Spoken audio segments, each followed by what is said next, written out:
সিলেটের মানুষ, অধিকাংশ মানুষ কোথায় যায়? লন্ডনে, তাই না? আরো অন্য অন্য দেশে যায়।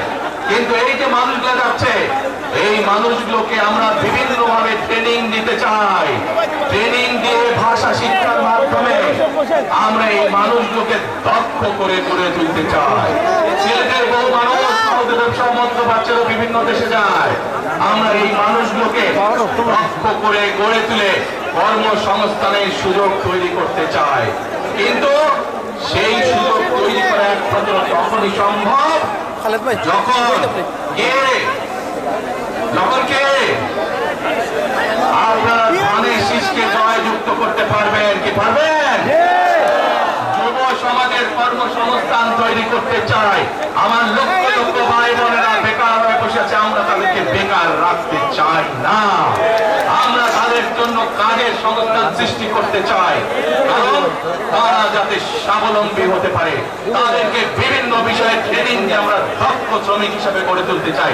সেটি দেশের ভেতরে, দেশের বাইরে, যাতে করে তারা কর্মসংস্থানের ব্যবস্থা করতে পারে।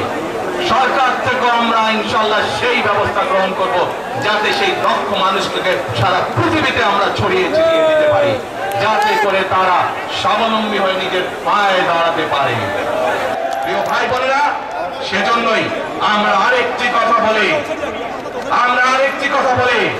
আমরা দেখেছি কিভাবে শহীদ জিয়ার সময়, দেশে খালেদা জিয়ার সময় দেশকে আমরা এগিয়ে নিয়ে গেছিলাম। দেশে কলকারখানা তৈরি হয়েছিল, মানুষের কর্মসংস্থান ছিল, দেশের মানুষ বেড়ে গিয়েছিল।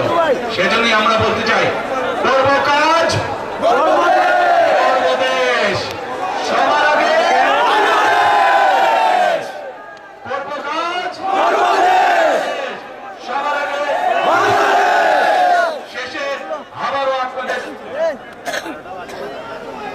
শেষে আবারও আপনাদের কাছ থেকে আগামী 15 তারিখে ধানের শীষের পক্ষে ভোট চেয়ে একটি কথা বলতে চাই।